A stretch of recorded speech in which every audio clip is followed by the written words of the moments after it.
Hola, ¿qué tal? Estamos en un nuevo vídeo y en esta ocasión me gustaría comentarte los resultados presentados por la compañía de Ferrari. Ferrari, como sabes, es una empresa que ya he analizado en el canal, una empresa de vehículos de lujo y que por supuesto ha presentado resultados hace pocos días y yo, según estoy grabando este vídeo, como puedes ver, la compañía o en el gráfico vemos que la compañía llegó a subir cerca de un 2-3%. De hecho, tras la presentación de resultados, llegó a subir en el pico máximo un 3% y ahora se sitúa en los 391 euros por acción.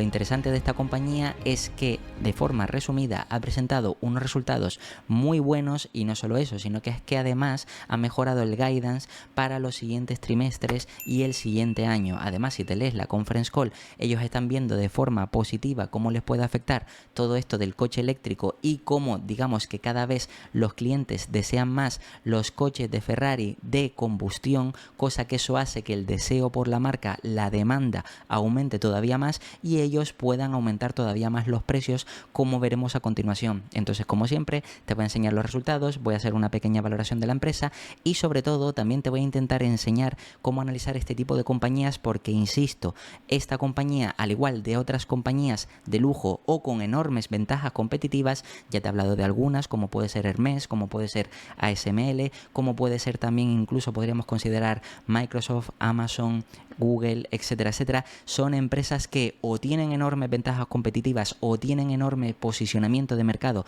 o grandísima cuota de mercado, y todo eso al final hace que el mercado esté dispuesto a pagar múltiplos superiores. Entonces, a priori, lo que se considera como múltiplos caros realmente no son caros, sino es lo estándar para valorar ese tipo de compañías. Y con el ejemplo de Ferrari te quiero mostrar cómo realmente la valoración de esta compañía a varios años vista también, digamos, que puede ser algo interesante a tener en cuenta. Por tanto, me voy a ir como siempre al Investor Relation. Aquí vamos a ver los resultados y sobre todo, digamos, que estos resultados yo te los quiero enseñar de forma de presentación porque digamos que así visualmente se puede ver mucho mejor, porque digamos que la parte de notas de prensa pues es un poco, digamos que más, no sé si decirlo, aburrida o qué, por el caso de que simplemente es letra para arriba, letra para abajo, pero yo digamos que en esta ocasión te lo quiero enseñar de forma más visual. Aquí, por ejemplo, vemos como los aspectos destacados del segundo trimestre del ejercicio fiscal 2024, por ejemplo, aquí vemos las entregas,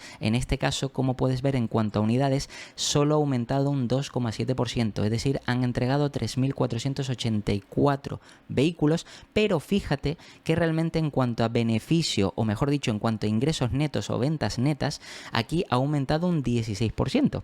Es decir, que realmente ya estamos viendo claramente cómo, sobre todo, es por subida de precios. Es decir, han vendido un poquito más de coches, han entregado un poquito más de coches, pero es que realmente ha subido un 16% los ingresos, cosa que es bastante positiva porque eso quiere decir que entregando menos por toda la demanda que hay, los precios que le puedes cobrar al cliente son superiores, y esto solo lo tienen como ventajas competitivas las marcas de lujo extremo. Luego, en cuanto a EBITDA ajustado, crecen un 17%, como puedes ver, con márgenes del 29,9% con respecto al 29,7 que tenían anteriormente, es decir, aumentan los márgenes y por tanto también el EBITDA ajustado aumenta. Luego fíjate que aquí los EPS diluidos ajustados aumentan un 25% de 1,83 a 2,29. Luego con EBITDA ajustado, fíjate que crecen un 13,7%, pasando de 589 a 669. Es decir, los márgenes aquí sí es verdad que se reducen un poco, pero siguen siendo altos. Y luego aquí el free cash flow industrial, que es el que llaman ellos, que aquí es verdad que sí que decrece un poco, pero también ten en cuenta que el free cash flow que genera la compañía muchas de las veces, aparte de invertir parte del gasto que tienen para la fabricación de nuevos vehículos, también lo financian los clientes, así que digamos que esta parte no es tampoco tan preocupante. Luego, si seguimos bajando, vemos aquí, por ejemplo, los envíos o entregas, por ejemplo, a nivel geográfico o por región, donde, por ejemplo, en América se han dado o se han enviado 112 unidades adicionales, pasando del 28% sobre los ingresos al 26%.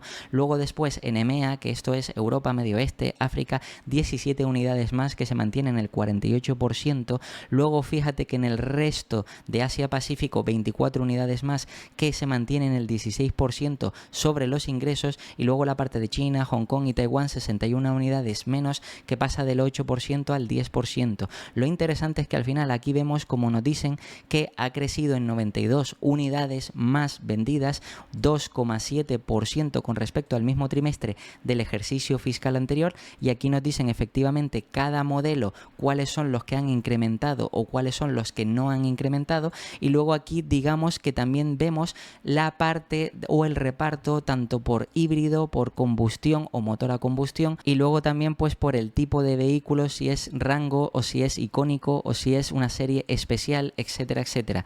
Y como puedes ver, realmente todo esto afecta positivamente a la marca, además de que ellos tienen para 2026 pedidos, que esto es interesante tener en cuenta, de 12 cilindros familiares, que digamos que estos son pues órdenes de pedidos o nuevas entradas de pedidos que por supuesto entregarán hasta 2026. Lo interesante de Ferrari es lo que te digo, que ya no es solo que es una marca de lujo que tiene la capacidad de subir los precios, sino es que además encima la lista de pedidos es tal, es decir, la demanda es tan alta que tiene pedidos o entradas de pedidos hasta 2026, es decir, 2 años por adelantado. Estamos en 2024 y para 2026 ya tienen pedidos, y normalmente lo que ocurre con Ferrari, si analizas un poquito más la compañía, ves que realmente cuando entras en esa lista de espera, normalmente sí que tienes que esperar, porque si te sales vuelves a la cola y volverías a tardar otros 2 años. Y normalmente los clientes que quieren un Ferrari, sobre todo viendo que casi todas las empresas de vehículos están rotando hacia vehículos eléctricos, es decir, que realmente ya la diferenciación entre marcas es poca, pues Ferrari es de las pocas compañías que, aparte de hacer sus coches de forma más artesanal y también tener cierta historia detrás, pues encima va a conservar la parte de combustión interna, cosa que es muy beneficiosa y querida por la parte de la demanda. Si seguimos bajando un poquito más, aquí vemos la reconstrucción de, en este caso, los ingresos como del Q2 de 2023. Luego aquí vemos el efecto divisa menos 25 que le afectó. Luego fíjate que repuestos y coches pues ha aumentado un 20% en total, luego un 14% en la parte de sponsors, comercial, marcas, etcétera, un 3,8 en otros, y luego al final digamos que con el cambio de efecto divisa al final llegan a los 1.712 millones de los 1.400 del año pasado, es decir, un 16% reportado, 18,9 ajustado,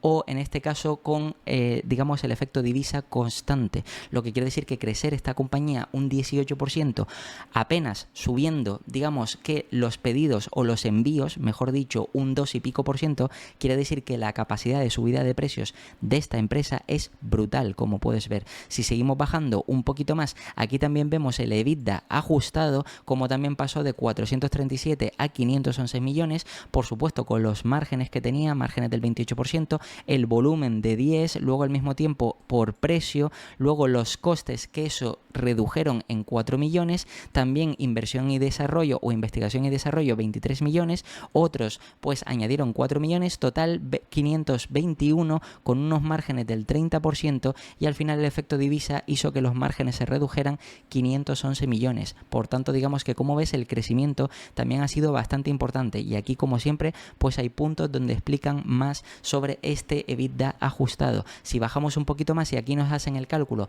del free cash flow industrial y también de la deuda sobre la caja, que esto es interesante verlo.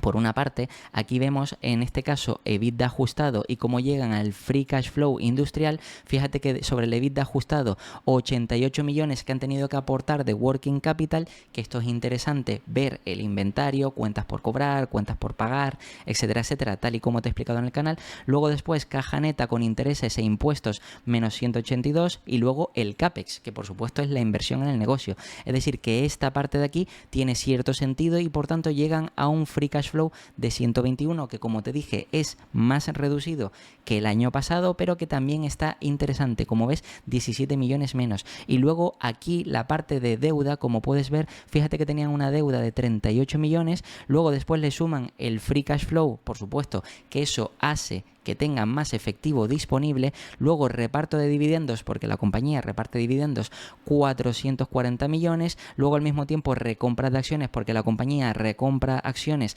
aportando valor a los accionistas 148 millones, el efecto divisa 12 millones, total al final tienen una deuda neta industrial que le llaman también de 441 millones, es decir, que han tenido que gastar 441 millones más de lo que tenían disponible entre el free cash flow, la caja, etcétera. Por tanto, al final, tirando de deuda, han conseguido pagar una parte de dividendo, una parte de recompra de acciones, cosa que a mí, por ejemplo, cuando una compañía tiene en este caso pues digamos que no es capaz de financiar o de que le sobre liquidez para repartir dividendos, yo personalmente utilizaría esto, la parte de los dividendos, para reinvertir más en el negocio. Ahora bien, también hay que entender la situación de Ferrari, y es ellos, debido a que crean una escasez de oferta, es decir, crean cada vez oferta más limitada, solamente aumentan la cantidad de unidades que venden poco a poco. ¿Para qué? Para poder subir más y más el precio.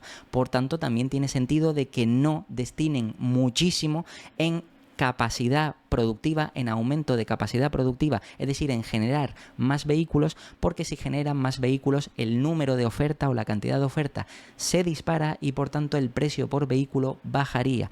Por tanto, aquí digamos que también, aunque es verdad que, digamos, en mi opinión, creo que esto no sería lo correcto, si es verdad que estaría justificado para este tipo de compañía. Si seguimos bajando un poquito más, aquí viene el último punto que te voy a comentar que es interesante sobre esta compañía, y es el guidance, que es que además de la compañía haber presentado resultados positivos en todo, es decir, crecimiento brutal en ingresos, crecimiento brutal en beneficio operativo, en EBITDA, también en beneficio neto, en EPS, etcétera, no solo eso, sino es que además mejoran en todo el guidance para el próximo trimestre y, como puedes ver, también para todo el ejercicio fiscal 2024. Fíjate que por una parte aquí nos dicen la parte cualitativa, es decir, cosas importantes a tener en cuenta como el coste de la inflación, la parte de la Fórmula 1 que por supuesto esperan seguir mejorando, aparte ya sabes que si sigues la Fórmula 1 pues todo el boom que puede dar el traer al 7 veces campeón Lewis Hamilton y todas esas cosas que por supuesto atraen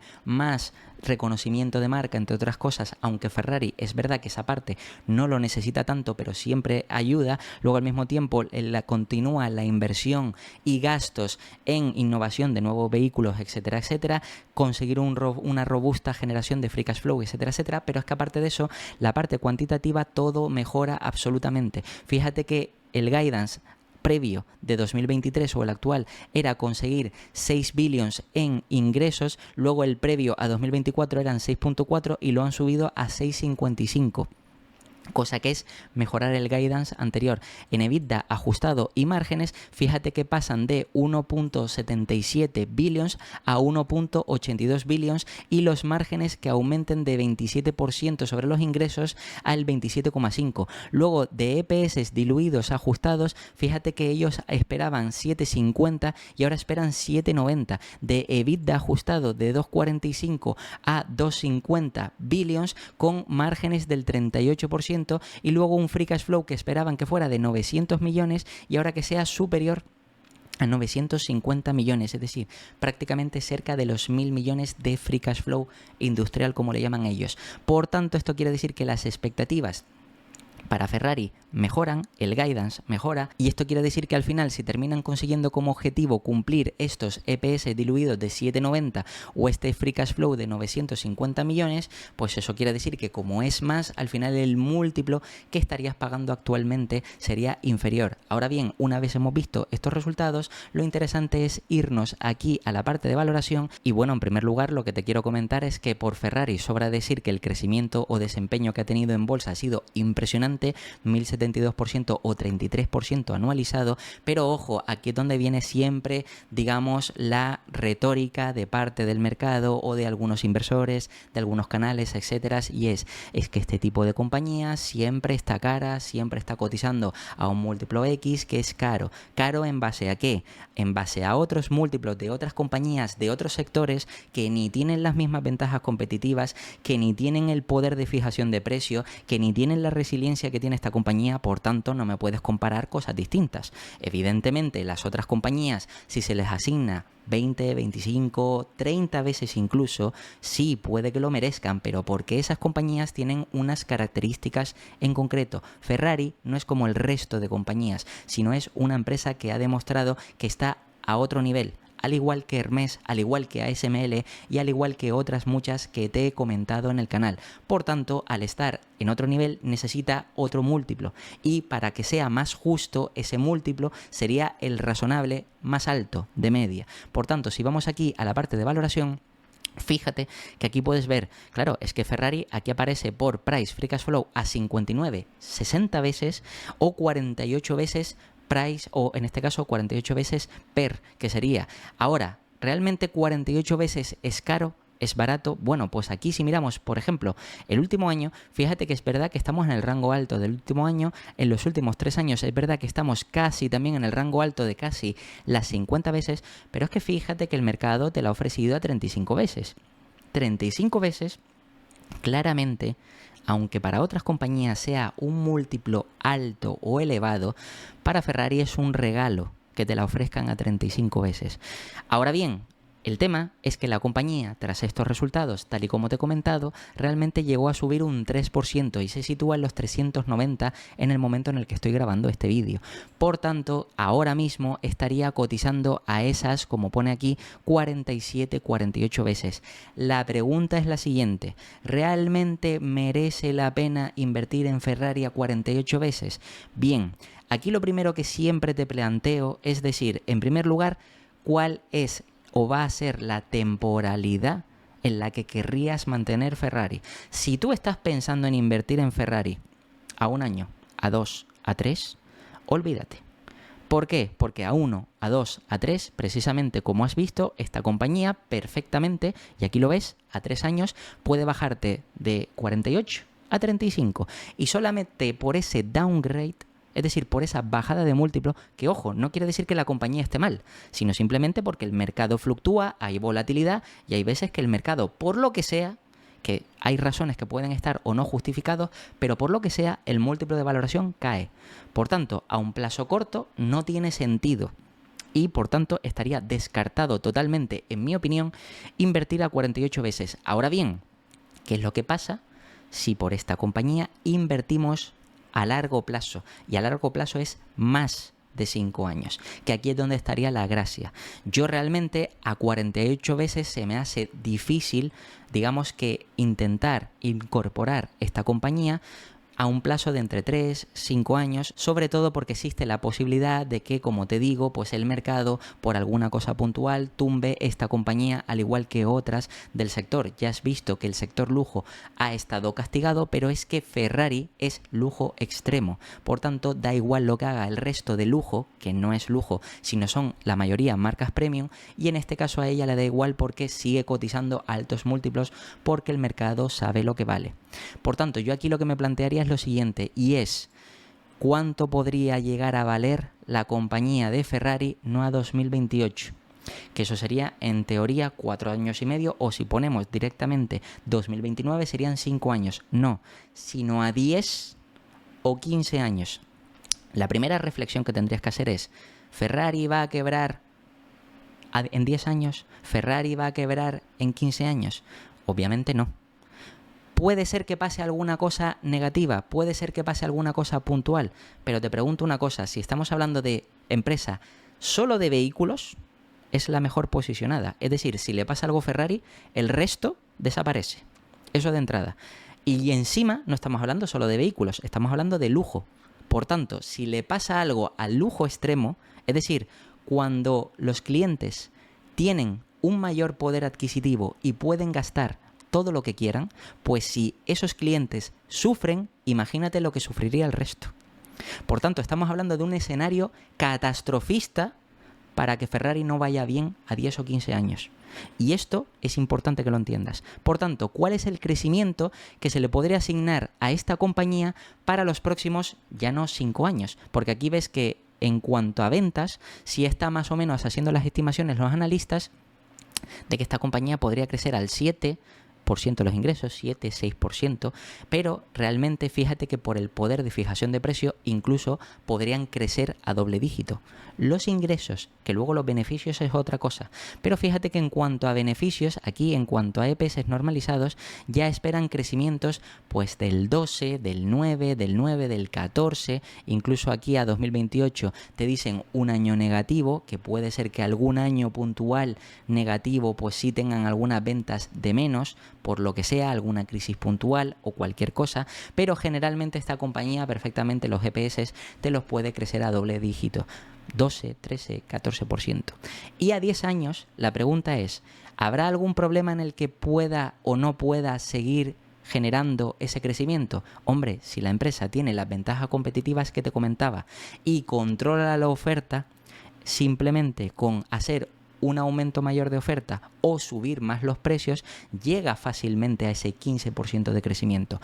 Por tanto, a 10 años, de 2024 a 2034, o bueno, si estamos terminando ya 2024, si quieres tener en cuenta 2025, 2035, 10, 11 años, evidentemente la compañía sí podría tener esa capacidad de crecimiento de doble dígito. Entonces, ¿qué es lo que voy a hacer yo? Me voy a ir a MoneyChimp y voy a calcular cuál o cuáles serían los EPS que podría generar la compañía en 2034, 10 años después.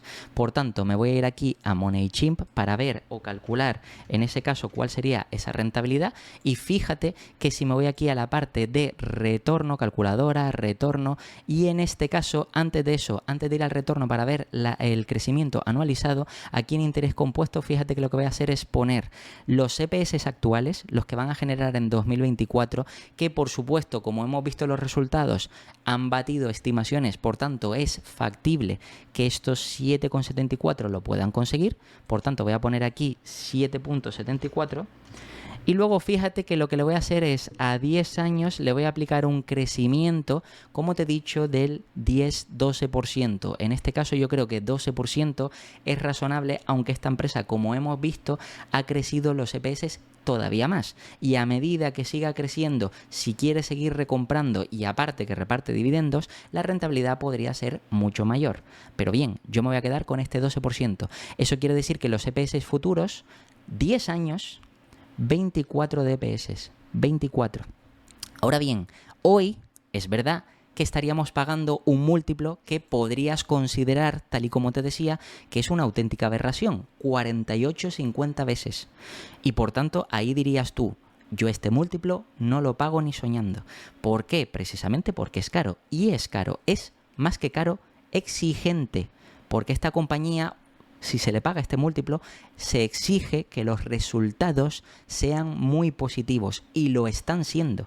Pero precisamente por eso, además de la resiliencia, se le exigen unos mejores resultados y por tanto se le paga un mayor múltiplo. Bien, la pregunta es, ¿qué múltiplo se le debería asignar a esta compañía de aquí a 10 años? Pues fíjate que yo lo que te quiero mostrar es, de forma conservadora, aplicando un 12% de crecimiento, y fíjate cuál es el múltiplo mínimo que se ha pagado por esta compañía en los últimos 5 años, por ejemplo, si tenemos en cuenta pandemia, 28 veces, prácticamente 30, y ha sido un momento puntual.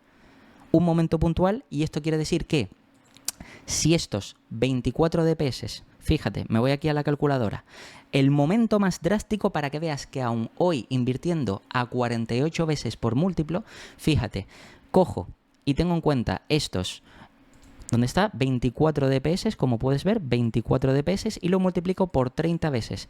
30 veces realmente fue 28 por un punto, pero fíjate que el precio objetivo sería 720 y la compañía está cotizando a 390. Estamos hablando de prácticamente doblar. Es verdad que es a 10 años, por tanto la rentabilidad es más baja, pero que estaría interesante como vamos a calcularla ahora, pero con el múltiplo más bajo. Es decir, a pesar de hoy comprarla a 48 veces, dentro de 10 años, si el mercado te paga 30, es decir, que aún con un decrecimiento o un downrate de múltiplo, tú resulta que obtienes el doble de lo que has invertido hoy. ¿Por qué? Porque el crecimiento de esta compañía prácticamente es casi de lo más seguro que hay.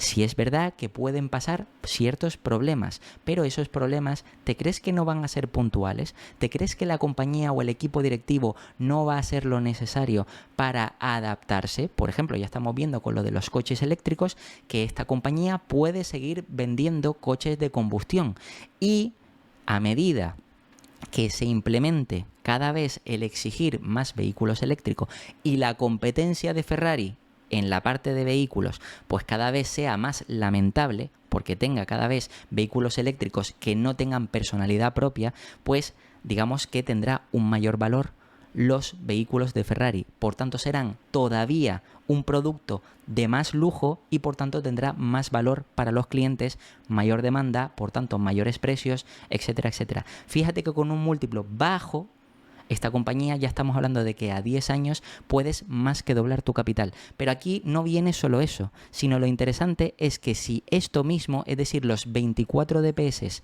que tenemos aquí, ahora mismo le asignamos un múltiplo un poquito mayor, pero fíjate que sigue siendo, en mi opinión, bajo o razonable para este tipo de compañía, que sería en este caso por 35 veces, fíjate que llegaría a 840 y quiero que veas que si vamos aquí a retorno y en este caso voy a poner precio de salida 390 o precio actual al que comprarías a esas 48 veces, luego precio objetivo, fíjate que 840, pues estaríamos hablando de aquí 840 por aquí a 10 años, como puedes ver, eso quiere decir que tendrías una rentabilidad del 7%, 8% anualizado.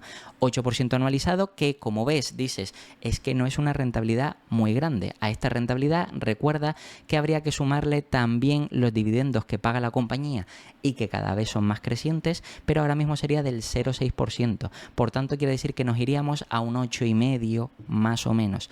Ojo, 8,5 y fíjate que he tenido en cuenta escenario a 30 veces donde solamente de manera puntual te lo han pagado en pandemia y 35 veces que realmente para esta compañía es claramente el rango bajo. Fíjate que vamos aquí, 5 años, 35 veces, fíjate que solo en 2022 lo han pagado, en pandemia también por debajo y generalmente siempre ha estado por encima de las 30 veces. De hecho, lo más lógico es que para esta compañía 37, 38, 39, 40 veces está justificado, pero solo por el tipo de compañía que es. Y ahora bien, si la asignamos de forma más correcta, es decir, una estimación a 10 años más estándar, fíjate que estos mismos 24 DPS por 40 de múltiplo, fíjate que ya llegaría a 960. Y 960, si ponemos aquí esto, fíjate que te daría un retorno a 10 años de el 9%, prácticamente con los dividendos 10%. Es decir, tendrías un crecimiento de doble dígito en una empresa que es de las prácticamente más seguras en las que podrías invertir en cualquier momento. Ahora bien, ¿quiere decir con esto que deberías de invertir hoy? No, te estoy intentando enseñar que a pesar de invertir a múltiplos exigentes, si una compañía es muy buena, tarde o temprano te va a dar beneficios, te va a dar rentabilidad positiva, te va a dar crecimiento. Y tú también deberías de pensar, si voy a invertir en una empresa, ¿qué es lo que estás dando prioridad? ¿Rentabilidad o seguridad?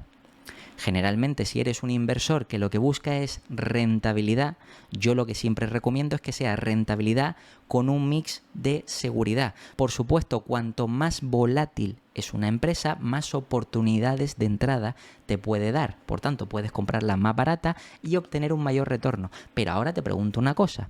Si tú, evidentemente, en lugar de comprar esta compañía a 48 veces, imagínate que de aquí a final de año, por lo que sea, el mercado te la ofrece en vez de a 48, a 40 o a 35 veces, por supuesto tu rentabilidad se dispararía de forma anualizada. Pero lo que te quiero enseñar es que a pesar de invertir a un múltiplo exigente en esta compañía, ves que el retorno no sería malo y la seguridad de obtener este retorno es prácticamente casi 100% seguro. porque prácticamente no hay casi ni una compañía cotizada que te ofrezca una mayor seguridad que las que te mencionaba antes, que ASML, que Ferrari, que Hermès, etcétera, etcétera. Y por tanto, aquí lo que te digo, si eres un inversor que quieres más seguridad para los próximos 10 años, esta puede ser una buena opción. Y si encima el mercado te la ofrece más barata, pues más motivos para invertir todavía más capital en este tipo de compañía. Ahora, si estás buscando otro tipo de retorno y te da un poco más igual la seguridad, pues sí es verdad que podrías invertir en otras empresas que, aún no teniendo tantas ventajas competitivas, sí es verdad que tienes que entender que es por eso, precisamente, por lo que luego el mercado no estará dispuesta a pagar múltiplos tan elevados como si lo hace por Ferrari. Por tanto, aquí deberías de valorar si realmente te interesa o no invertir en esta compañía para obtener un buen retorno y sobre todo seguridad a largo plazo. Y nada, esto ha sido todo sobre los resultados de Ferrari. Como siempre, te voy a dejar aquí 2 vídeos para que sigas aprendiendo. Te puedes suscribir y dejarme un comentario y nada, nos vemos en el próximo.